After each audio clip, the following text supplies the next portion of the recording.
प्रेक्षकांनो, आपण पाहणार आहोत खूप मोठा इंटरेस्टिंग असा धमाका होणार आहे. ते कसं? पण इथे मात्र प्रेक्षकांनो खूप मोठा राडा तर होणारच आहे. चक्क आता इथे ऋषी कमळीच्या गावी येऊन राहिला आहे आणि मुळात म्हणजे हे सगळं नयनताराला काहीच माहीत नाही. बिचारा मात्र आता चक्क इकडे गुरांच्या गोट्यामध्ये राहिला आहे. कारण तो गावी जाता जाता बंड्या जेव्हा त्याची माफी मागायला जातो तेव्हा मात्र सगळा प्रकार आता ऋषी त्याला सांगतो, समजावतो.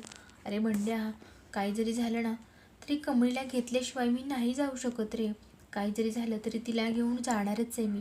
आता या सगळ्यांमुळे मात्र बंड्यासुद्धा त्याची राहायची सोय करतो. आता त्याला सांगत असतो, हेच तुमचं हॉटेल आहे. पण हॉटेल ते हॉटेल कसलं, तो असतो गुरांचा गोटा. या सगळ्यांमुळे मात्र ऋषीला बिचारायला खूप त्रास होऊ लागतो. आणि त्यातच तिथे खूप जास्त मच्छर वगैरे असतात. आणि त्यातच ती गोठ्यावाली मालकीण मात्र ऋषीला सगळे कामं करायला सांगते. त्याला सांगू लागते, काही जरी झालं ना तरी हा माणूस काम सोडून गेलाय म्हणून मी तुम्हाला कामावर ठेवले. सगळं इथे पडेल ते काम करावं लागेल. ह्या गुरांचं सगळं काम तुम्हालाच करावं लागेल. आता मुळात प्रेक्षकांनो, हे सगळं नयनताराला काही माहीत नाही. आणि त्यातच रोहित मात्र आता ऋषी आणि नयनतारा या दोघांमध्ये आग लावण्याचं काम करतोय. राधिका मात्र रोहितला समजावू लागते, पण रोहित इकडे उलट राधिकावरती चिडतो. आणि तुला यातलं काय समजतं गं? आणि मुळात म्हणजे तू जर आईला सगळं खरं सांगितलंस ना तर तुला कायमची माहेरी पाठवून देईन. बिचाऱ्या राधिकाला मात्र सतत तुला सोडून देईन याची धमकीच देत असतो. खरंच राधिकाने सुद्धा ह्या रोहितला काहीतरी धडा शिकवायलाच हवाय. तुम्हाला काय वाटतंय? कारण प्रत्येक वेळेस राधिका मात्र ह्या रोहितला सहन करत राहते आणि रोहित तेवढा तिला जास्त त्रास देत राहतो.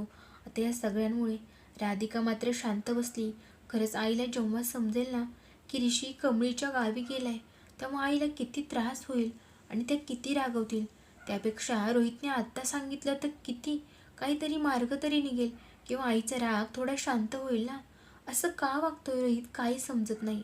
पण प्रेक्षकांनो, यामागे मात्र रोहितचं खूप मोठं षडयंत्र असतं. त्याला काही करून ऋषीला मात्र कंपनीत कसलीही जागा मिळू द्यायची नाही. सगळं मात्र त्याला त्याच्या हातात घ्यायचं असतं. त्याला कुठेतरी भीती असते की नयनताराच्या जास्त जवळचा तो मात्र ऋषी. त्यामुळे ऋषी आता जर कंपनीत यायला लागला तर सगळं त्याच्या हातात जाईल. आणि इतके दिवस मी मेहनत करतोय ते माझं काय होणार आहे? त्यामुळे प्रेक्षकांनो, आता पुढे नक्की काय धमाका होणार आहे? नयनताराला खरंच समजणार आहे का की ऋषी कमळीच्या गावी गेलाय? नक्की पुढे काय इंटरेस्टिंग धमाका असणार आहे? का राधिका या रोहितला चांगला धडा शिकवणार आहे? माझ्या मते तर खरंच रोहितला काहीतरी राधिकाने धडा शिकवायलाच हवाय.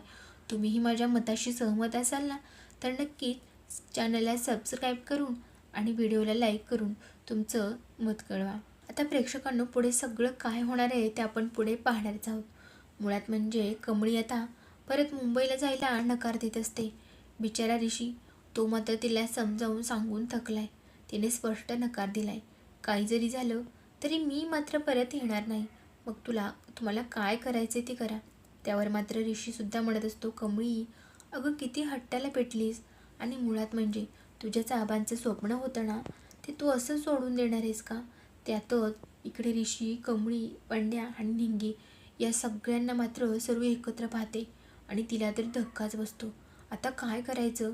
जर ऋषीबाबांनी मला पाहिलं तर त्यांना समजेल कमळी ही माझी मुलगी नाही. नाही, हे सगळं नाही असं त्यांच्यासमोर यायला नको आहे.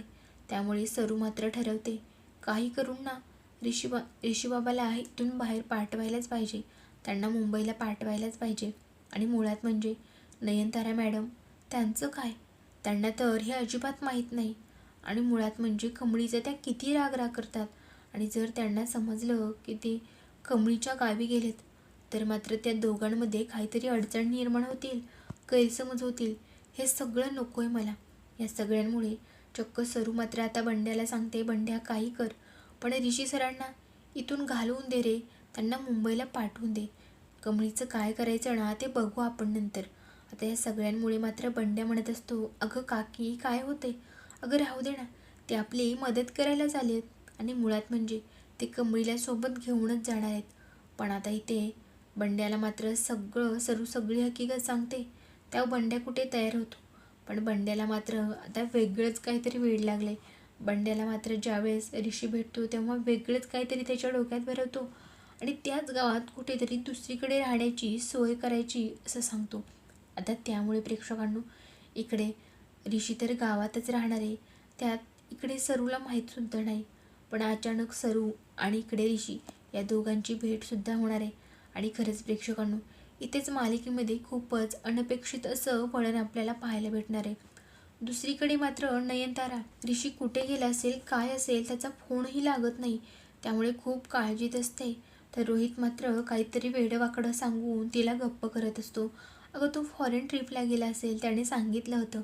मला ना सध्या खूप म्हणजे कसं तरी अस्वस्थ वाटते, ब्रेक घेण्याची गरज आहे, खूप काम वाढले रे, लोड आहे खूप, त्यामुळे तो फॉरेन ट्रिपला वगैरे गेला असेल. आता या सगळ्यांमुळे मात्र राधिकाला प्रचंड वाईट वाटते. असा रोहित आईशी का खोटं बोलतोय?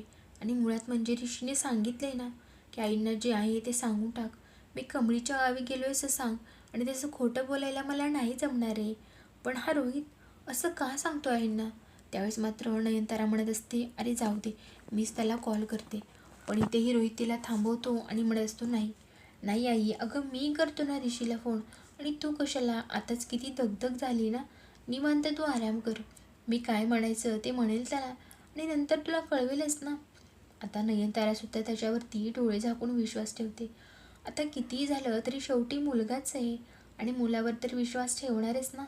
आणि मग काय, मग मात्र प्रेक्षकांनो, खोटारडा रोहित मात्र आता या ऋषीला सांगत असतो, हो मी सगळं आईला सांगेन, तू टेन्शन घेऊ नको, बिंदास राहा. आणि इथे मात्र नयनताराचे कान भरायला चालू आहेत त्याचे. आता प्रेक्षकांनो, इथे रोहितचा खरा चेहरा तर समोर येणारच आहे आणि ते राधिकाच आणणार आहे.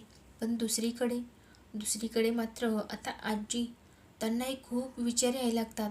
इकडे अनिका, ती सुद्धा काही स्थिर नसते, सतत ऋषी कुठे गेलाय, काय झाले, त्याचा फोनही लागत नाही, त्यामुळे ती सतत नयनताराला कॉल करत असते.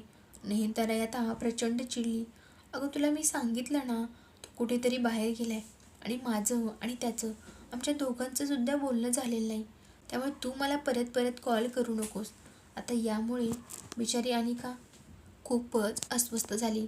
तिला समजत नाही, कारण काही झालं, ऋषी तिला किती इग्नोर करत असला तरी शेवटी मात्र इकडे अनिकाचं ऋषीवरती जीवापाड प्रेम असतं.